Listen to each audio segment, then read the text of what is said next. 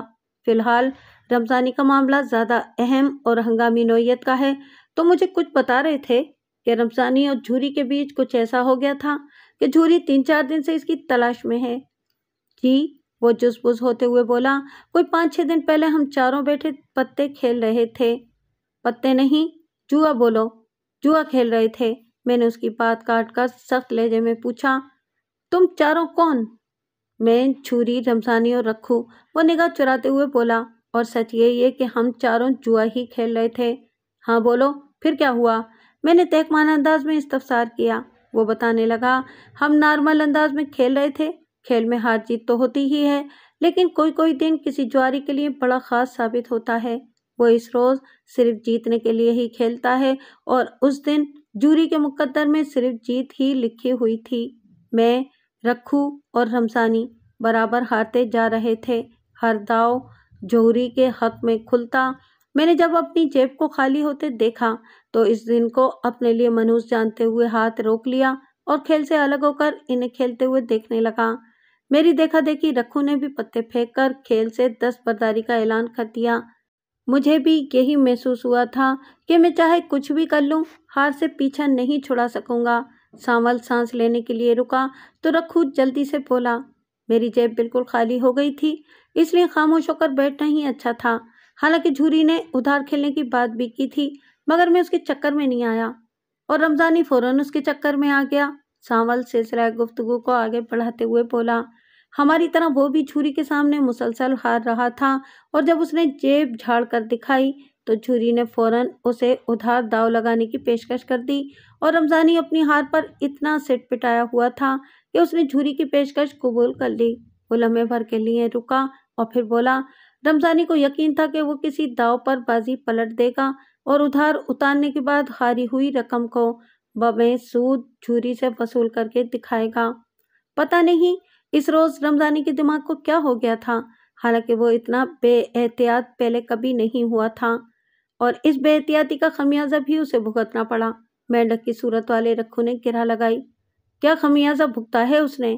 سانول نے طنزیہ لہجے میں کہا، رمضان تو اپنی بیوی بچے کو لے کر خاموشی سے نکل گیا، اس کی بے احتیاطی کا خمیازہ تو بیچاری جھوری کو بھگتنا پڑا۔ اس کے جیتے ہوئے 2000 روپے بھی گئے اور گلابو بھی اس کے ہاتھ نہیں آئی۔ وہ اب بھی صبح شام رمضانی کے گھر جاتا ہے اور تالا لگے بند دروازے کو دیکھ کر مایوس و نامراد واپس لوٹ آتا ہے۔ اس بات کا اندازہ تو میں نے یہاں آتے ہی لگا لیا تھا کہ سانول اور رکھو کو ان افسوسناک حالات کی کچھ خبر نہیں جو ادھر نصیبہ اور گوشی کے ساتھ پیش آ چکے ہیں۔ ابھی سانول کی گفتگو سے ایک نیا انکشاف گلابو اور 2000 روپے کی رقم کے حوالے سے بھی ہوا۔ یہ بات میرے علم میں آ چکی تھی کہ جواریوں کا یہ ٹولہ رمضانی کی بیوی نصیبہ کو گلابو کہتا تھا۔ میں نے ان سے کرمداد کے پڑوس میں پیش آنے والے واقعے کا ذکر کیے بغیر سانول سے پوچھ لیا، سانول، یہ گلابو اور 2000 روپے کا کیا قصہ ہے؟ اس نے ایک گہری سانس خارج کی اور بولا، جناب، جیسا کہ آپ کو بتایا کہ اس رات میں نے اور رکھو نے تو کھیل سے ہاتھ کھینچ لیا تھا، مگر رمضانی پتہ نہیں کن ہواؤں میں تھا کہ وہ جیت کی امید پر ادھار کھیلتا رہا اور مسلسل ہارتے ہوئے 2000 روپے کا مقروض ہو گیا۔ اس صورتحال میں جھوری نے کھیل روک دیا اور فیصلہ کن لہجے میں رمضانی سے کہا، بس بھائی رمضانی، بہت ہو گیا، میں اس سے زیادہ ادھار نہیں دے سکتا۔ جب تم میرے جیتے ہوئے 2000 روپے واپس کر دو گے تو پھر بات ہوگی، اور ان 2 گواہوں کے سامنے۔ جھوری نے ہم دونوں کی طرف انگلی سے اشارہ کرتے ہوئے کہا، تم ابھی مجھے بتاؤ کہ کب میری رقم لوٹاؤ گے؟ جب تک تم واضح بات نہیں کرتے میں تمہیں یہاں سے جانے نہیں دوں گا۔ رمضانی پر تو بڑا مشکل وقت آ پڑا ہوگا۔ سانول کی خاموشی پر میں نے کہا اور پھر پوچھا، رمضانی نے جھوری کو کیا جواب دیا؟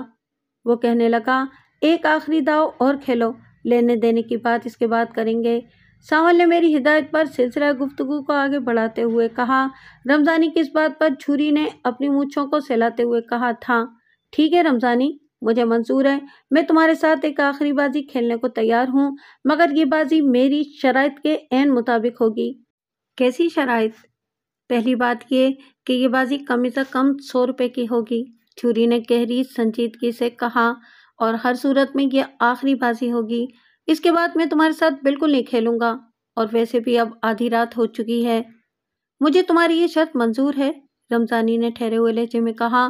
میں تم سے مزید کھیلنے کی ضد نہیں کروں گا، اس کے علاوہ بتاؤ اور کیا چاہتے ہو؟ جھوری گمبھیر آواز میں بولا، اگر تم بازی جیت جاتے ہو تو میں 100 روپے کے علاوہ وہ 2000 بھی چھوڑ دوں گا جو تم ادھار میں ہار چکے ہو، ٹھیک ہے؟ رمضانی نے بے یقینی کے سے انداز میں جھوری کی طرف دیکھا اور ممنونیت بھرے لہجے میں بولا، یہ تو تمہارا بہت بڑا احسان ہوگا، اس کا مطلب ہے یہ بازی میرے لیے 2100 روپے کی ہوگی۔ جھوری نے رمضانی کی بات پر توجہ دیے بغیر کہا، اور اگر یہ بازی میں جیت جاتا ہوں تو بھی میں تم سے وہ ادھار میں ہاری ہوئی رقم وصول نہیں کروں گا، مگر تمہیں اس کے بدلے میں میری ایک بات ماننا ہوگی۔ کون سی بات؟ رمضانی متذبذب نظر سے اسے دیکھنے لگا۔ ساول نے مجھے بتایا کہ وہ بڑے سنسنی خیز لمحات تھے، ہم تینوں میں سے کوئی یہ نہیں جانتا تھا کہ جھوری کے دماغ میں کیا کھچڑی پک رہی تھی، ہم اس کے بولنے کے منتظر تھے، اور جب وہ بولا تو اس نے بڑی عجیب بات کی۔ رمضانی سے مخاطب ہوتے ہوئے اس نے بڑے واضح اور ٹھوس الفاظ میں کہا تھا، دیکھو رمضانی، اگر تم یہ آخری بازی بھی مجھ سے ہار گئے تو تمہیں اس شکست کے بدلے میں گلابوں کو میرے حوالے کرنا ہوگا، تمہاری بیوی ہمیشہ کے لیے میری ہو جائے گی، بولو منظور ہے؟ اس موقع پر ہمارا خیال تو یہی تھا کہ رمضانی جھوری کی اس شرط کے لیے تیار نہیں ہوگا، رکھو نے کہا، لیکن اس نے ایسی بے غیرتی کا مظاہرہ کیا کہ ہمیں تو اپنی آنکھوں اور کانوں پر یقین ہی نہیں آیا۔ تو کیا رمضانی نے 2100 روپے میں اپنی بیوی نصیبو عرف گلابوں کو جھوری کے حوالے کرنے کا فیصلہ کر لیا تھا؟ میں نے باری باری ان دونوں کی طرف دیکھتے ہوئے استفسار کیا۔ جی ملک صاحب، بالکل ایسا ہی ہوا تھا، ساول نے گہری سنجیدگی سے بتایا۔ رمضانی نے ہماری توقع کے برخلاف اپنی بیوی کو داؤ پر لگانے کا فیصلہ کر لیا تھا، اس شرط کے ساتھ کہ اگر وہ واقعی یہ بازی ہار جاتا ہے تو 1 دن کے بعد وہ گلابوں کو جھوری کے حوالے کر دے گا۔ 1 دن کی مہلت لیتے ہوئے اس نے وضاحت کی تھی کہ وہ یہ ایک پورا دن اس عورت کے ساتھ گزارنا چاہتا ہے جو ٹھیک 24 گھنٹے کے بعد ہمیشہ ہمیشہ کے لیے اس کی زندگی سے نکل جائے گی۔ اوہ!